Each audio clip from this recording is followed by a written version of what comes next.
देखिए साहब जी का हाथ बिल्कुल ये कलाई है, आप कलाई देख सकते, यहाँ पर पंजा होना चाहिए था, वो नहीं है। और जरा रगड़ कर दीजिए झाड़ू, पूरी ताकत के साथ लगाइए। हाँ, तब तो मालूम पड़े। स्वागत और अभिनंदन है आप सबका साहिब बंदगी, और आप देखना शुरू कर चुके हैं अपना पसंदीदा YouTube चैनल खुशहाल ज़िंदगी। खुशहाल ज़िंदगी में आज मुलाकात कर रहे हैं संत श्री प्रबुद्ध साहिब जी से। आइए उनके जीवन और दर्शन के बारे में उनसे ही सुनते हैं और समझते हैं। साहिब बंदगी साहिब जी। साहिब बंदगी साहिब जी। हाँ साहिब जी। तो आप अपने बारे में बताएं कि आपके गुरुदेव जी कौन हैं? हमारे जो गुरुदेव जी हैं, जिनसे हमारा पूरा परिवार कंठी उपदेशित हुआ था, जी, परम पूज्य श्री प्रतिज्ञा साहिब शास्त्री जी, वे हमारे गुरुदेव जी हैं। इसके बाद में जब मेरे मन में संत जीवन में आने का विचार आया तो श्री साहिब जी के द्वारा ही हम लोग कबीर निर्णय आश्रम पारक सिद्धांत का मूल केंद्र बुरहानपुर पहुँचे और वहाँ पर उन्हीं के बताए मार्ग से शिक्षा प्राप्त करें। इसके पश्चात में कुछ समय लंबे समय तक ब्रह्मचारी में रहे और मेरी वेशभूषा साधु भेष पूज्य संत श्री निर्णय साहब जी, जो हमारे भेष के गुरु जी हैं, जो कि अम्बाला में, जो कबीर निर्णय आश्रम अम्बाला हरियाणा में वर्तमान में अभी रहते हैं, और उनका दूसरा स्थान हरिद्वार में भी है। अच्छा, कुल मिलाकर आप जो है कबीर पारक सिद्धांत के बुरहानपुर गद्दी से हैं जी, है ना जी। आपका कार्यक्रम चलता रहता है, भारत के अलग अलग जगहों में आप जाते हैं, आप बुलाए जाते हैं, सत्संग होता रहता है समय समय से। आप हमारे संत समाज में एक ऐसे अनूठे संत हैं जिनके लिए आपको जाना जाता है। जैसे कि आपका अभी यहाँ पर आपको देखकर, आपके नाम को जानकर लोग जो आपको जानते हैं अच्छी तरीके से समझ गए हैं कि आप प्रबुद्ध साहब हैं, और आपका नाम पहले राकेश साहब था। जी, तो आपके साथ जो आपकी शारीरिक संरचना है उसके बारे में लोग जानने की जिज्ञासा अक्सर रखते हैं कि साहब जी के जो दोनों हाथ हैं वो किस तरह से कट गए होंगे, क्या हुआ होगा, कौन से ऐसी स्थितियाँ आई, क्या ट्रेन में साहब चल रहे थे, ट्रेन से कहीं भूल चूक हो गई, गिर गए, क्या हुआ है आपके साथ? कृपया आप इस बारे में आज हमारे सभी दर्शकों को और अपने प्रेमियों को बताएं कि आखिरकार आप जगन्नाथ भगवान की भांति आपके हाथ किस तरह से अभी पूरी तरीके से नहीं हैं, कटे हुए हैं, क्या है इसके पीछे का कारण? और हम तो चाहेंगे कि आप थोड़ा अपना हाथ भी दिखा दें आज। ठीक जी, ये दिख रहे हैं हाथ साहब जी के दोनों, जो पंजे के बाद का हिस्सा है, कलाई से दोनों हाथ कटे हुए हैं। तो साहब ऐसा क्या हुआ होगा? ये बहुत बड़ी चीज़ है, समझना चाहिए हमें भी कि आप ऐसी कौन सी तकलीफ़ से गुजरे हैं। इसमें जो मेरी साथ घटना घटी उसका साक्षी तो स्वयं मैं हूँ, परंतु लोग समाज में जाते हैं तो अपने अपने एंगल से, अपने अपने विचार से, अपने अपने आइडिया से सोचते होंगे। कहीं अधिकांश मेरे से भी इसी बात को सबसे पहले पूछा जाता है। जब मैं किसी भी भारत के राज्य में प्रवचन के लिए जाता हूँ तो लोग इस पर ज़रूर पूछते हैं कि साहब आपके हाथ दोनों कैसे चले गए थे। ये समय है 1995, रविवार का दिन था, सुबह के 8:45 बजे थे जब मेरे साथ एक दुर्घटना मशीन से हो गई थी, और उसी समय लगभग मुझे 2 साल तक इस कष्ट से गुजरना पड़ा। इसके बाद मेरा जीवन संत महात्माओं से पहले से ही जुड़ा हुआ था। हमारे घर में पहले से ही संत महात्मा आते जाते रहे और उन्हीं के सानिध्य से सत्संग और आध्यात्मिक ज्ञान मिलता चला गया, और उन्हीं की प्रेरणा, संत महापुरुषों की प्रेरणा के द्वारा इस संत जीवन में आना हुआ। और आज भारत के अनेकों राज्यों में प्रचार प्रसार के लिए सदगुरु कबीर के जो मौलिक विचार है उसको ठोस तरीके से रखता हूँ और मुझे अब आके किसी प्रकार की कोई परेशानी नहीं है। मेरी नित्य क्रिया मैं जो करता हूँ अपने ढंग से पूर्णतः अच्छे तरीके से कर लेता हूँ और अच्छे व्यवहार से ही मेरा अपना कार्य चलता रहता है, मुझे कोई दिक्कत नहीं आ पाती अब। बहुत सुंदर। जैसे आपने कहा कि मशीन से हाथ कट गया था, तो उसके बारे में थोड़ा सा बताइए, जो भी है, जो जितना मतलब आप बता सकते वो चीज़ बताइए कि आखिर क्या कौन सा काम कर रहे थे, क्या हो रहा था, कैसे हाथ उड़ गए? काम यह था कि मैं पहले इलेक्ट्रॉनिक्स मास्टर रहा हूँ और मैंने इलेक्ट्रॉनिक्स की दुकान शामली में की थी। अच्छा। तो उसी के माध्यम से जो हमारे यहाँ काम चल रहा था, मशीन से जो काम होता था, एक जहाँ कटर का काम था उसमें, तो वहाँ पर मशीन चालू थी तो उसमें कट कट की आवाज़ आती थी। तो उसको ठीक करने के लिए गया था। सर्किट शॉर्ट होने से मशीन के घूमने से हाथ चले गए थे। ये दुर्घटना रही है जीवन की। बहुत अद्भुत बात है जी साहब जी। दोनों हाथ मतलब दोनों पंजे नहीं हैं, जो आप जानते हैं जगन्नाथपुरी में भगवान बलभद्र और बाकी लोगों के हाथ कटे हुए नज़र आते हैं, बिल्कुल उसी तरीके से आपकी स्थिति है। इसके बावजूद अपना सारा काम करते हैं, ये बड़ी बात है। तो मैं एक बात जो ख़ास तौर से यहाँ दिखाना चाहूँगा वो ये कि साहब जी किस तरीके से अपने हाथ में कलाई पर बेल्ट बांधते हैं और चम्मच पकड़ते हैं और उसके बाद उससे भोजन करते हैं, वो दृश्य हमको देखना है। तो आप ज़रा वो दिखाएं कि बेल्ट बांधकर चम्मच किस तरीके से फंसाते हैं, फिर आप भोजन करते हैं। आपने बहुत सुंदर पूछा। और मेरे पास में बेल्ट है जो मैंने स्वयं अपने विचार से बनाई हैं, इसको बनवा करके तैयार किया। जब से बेल्ट मेरे जीवन में आई तब से मेरा पढ़ाई लिखाई का कार्य काफ़ी प्रगति में रहा है और मेरा कार्य अभी भी लिखाई का कार्य चलता रहता है। मैं हरिद्वार में रह के भी पढ़ा हूँ और अपने बुरहानपुर में रह के भी बीजक आदि संत महापुरुषों के सानिध्य में रह करके अध्ययन किया हूँ। ये बेल्ट है जो मुझे लिखाती पढ़ाती झाड़ू तक लगा देता हूँ। इस तरीके से झाड़ू लगाते हैं रबर बैंड से, जो कि मोटी पट्टी जैसी है, बांध दिए हैं, उसमें झाड़ू का हैंडल फंसा दिए और इस तरीके से और थोड़ा रगड़ कर दीजिए, झाड़ू पूरी ताकत के साथ लगाइए। हाँ, तब तो मालूम पड़े। ये बेल्ट है जो मुझे लिखाती पढ़ाती झाड़ू तक लगा देता हूँ और इसी के माध्यम से ये बेल्ट इस प्रकार से लपेटी जाती है। ये देखिए, बहुत कायदे से बेल्ट लपेट लेते हैं एकदम। और इसमें यहाँ से भोजन शुरू हो जाता है। ऐसे कुछ भी भोजन करना हो, टुकड़ा भी तोड़ना हो तो एक हाथ से दबा कर दूसरे से ऐसा टुकड़ा तोड़ा जा सकता है। बाकी और कोई दिक्कत नहीं आती। यहीं से ब्रश भी किया जाता है, यहीं से लिखाई का काम भी हो जाता है। राइटिंग भी सुंदर है। वाह। और इस प्रकार से आप लोगों के दिए हुए साहस और आप लोगों के दिया हुआ बुद्धि सद्ज्ञान के द्वारा मैं बहुत एकदम खुश हूँ, अपने जीवन से संतुष्ट हूँ, मुझे कोई परेशानी नहीं है। साथ साथ में मैंने सोचा कि एक अपने जीवन में अपने पुरुषार्थ से कुछ ना कुछ समाज के लिए भी करना चाहिए। इसलिए मैं यहाँ से टटीरी मंडी बागपत उत्तर प्रदेश से हम लोग, हमारे जो पूज्य संत श्री कपूर साहब जी रहे यहाँ वैद्य का काम करते थे।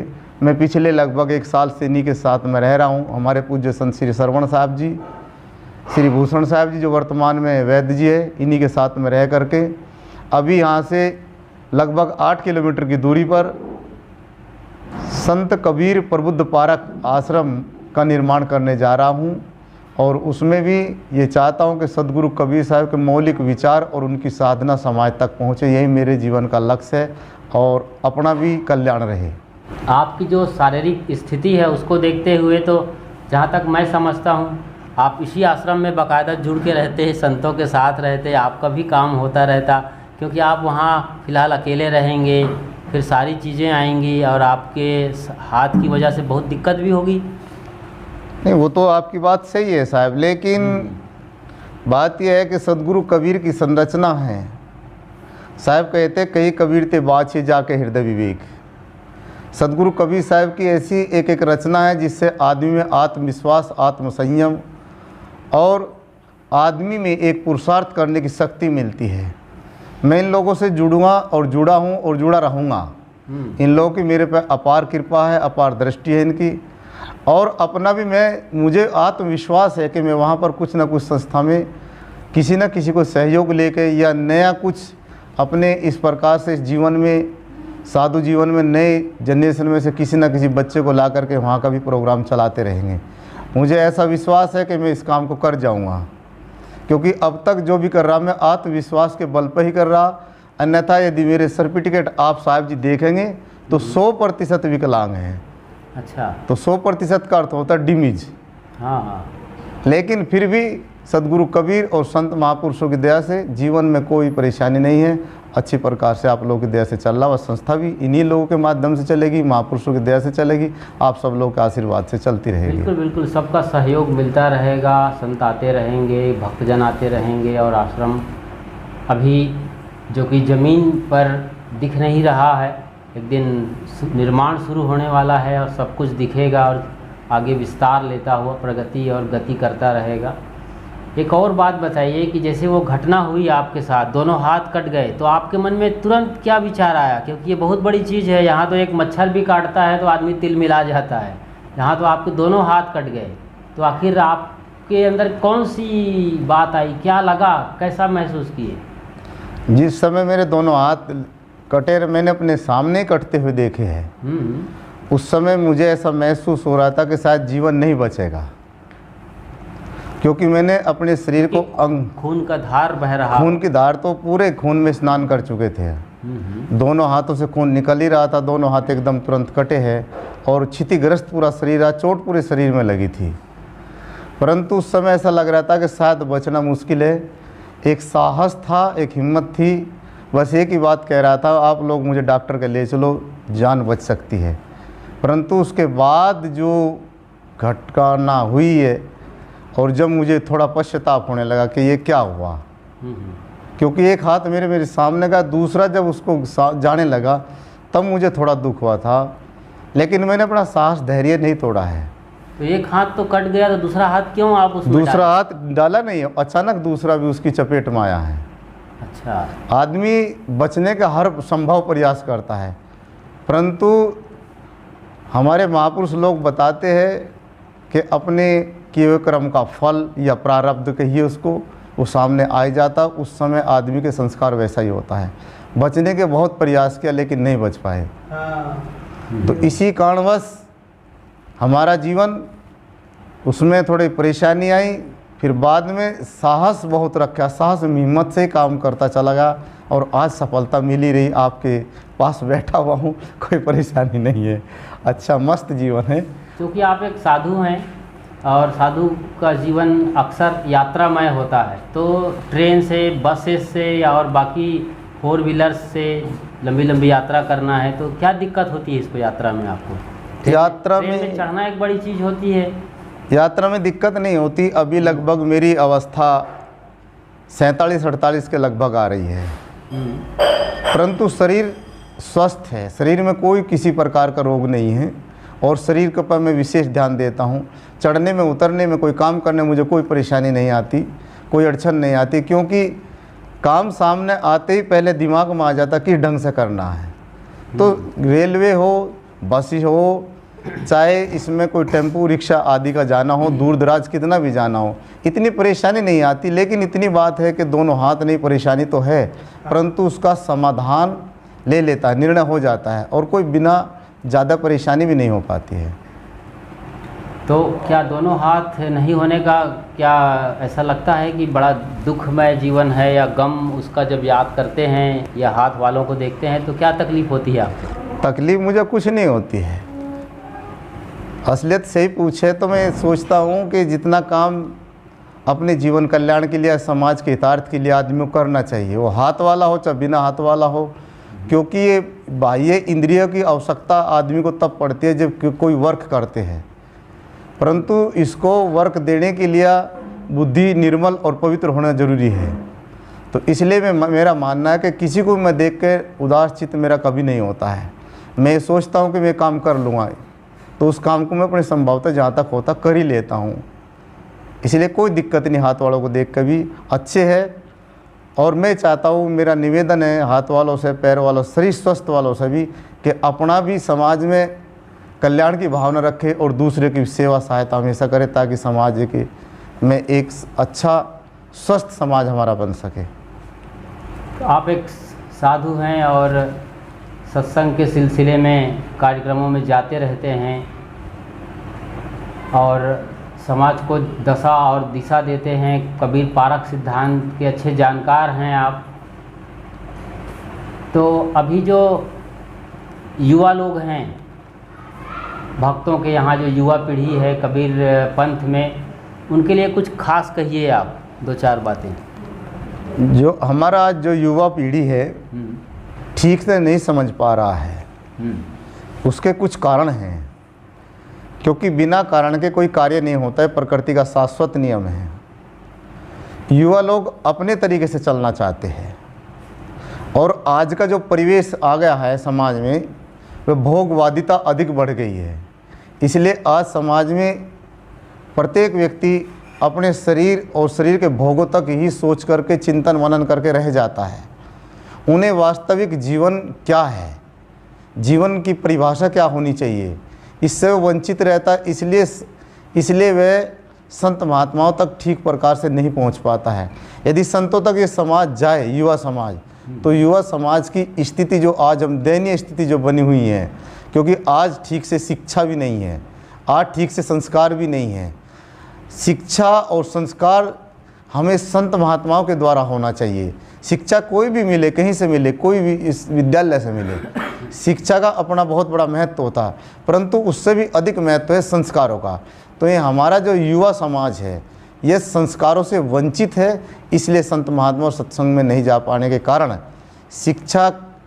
शिक्षा प्राप्त करने के बाद भी अपने आप को सरल, सहज और निर्मल नहीं बना पाता है। इसलिए समाज में इनकी आज जो स्थिति बनती जा रही, वह थोड़ा गलत तरीके से मुड़ते जा रहे हैं। आज इन्हें संस्कारों की आवश्यकता है, युवा समाज हो चाहे नौजवान समाज हो। जी बिल्कुल।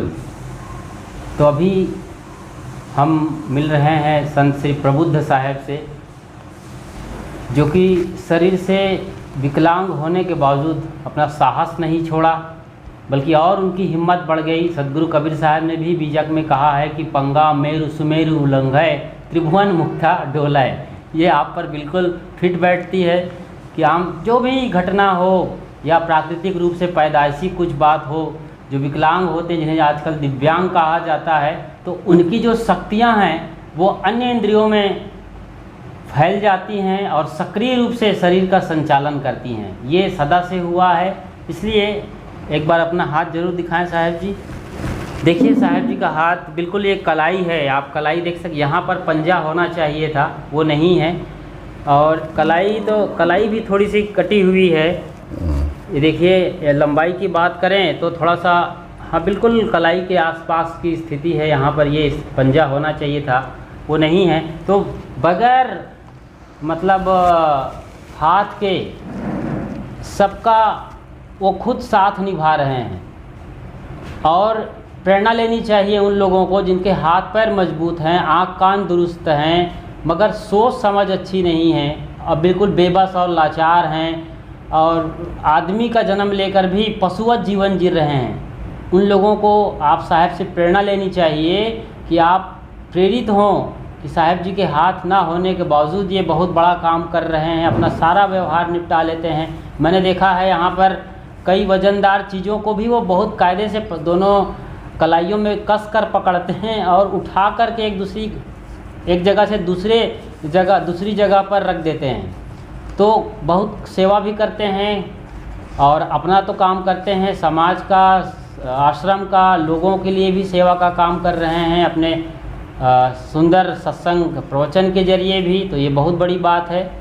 आपका जीवन यूं ही सुचारू रूप से चलता रहे, लोग आपसे प्रेरित होते रहें और आप अपना जो आदर्श है उसको स्थापित रखते हुए अपने कल्याण के मार्ग में आगे बढ़ें। इन्हीं शुभकामनाओं के साथ अब विदा लेते हैं। साहेब बंदगी।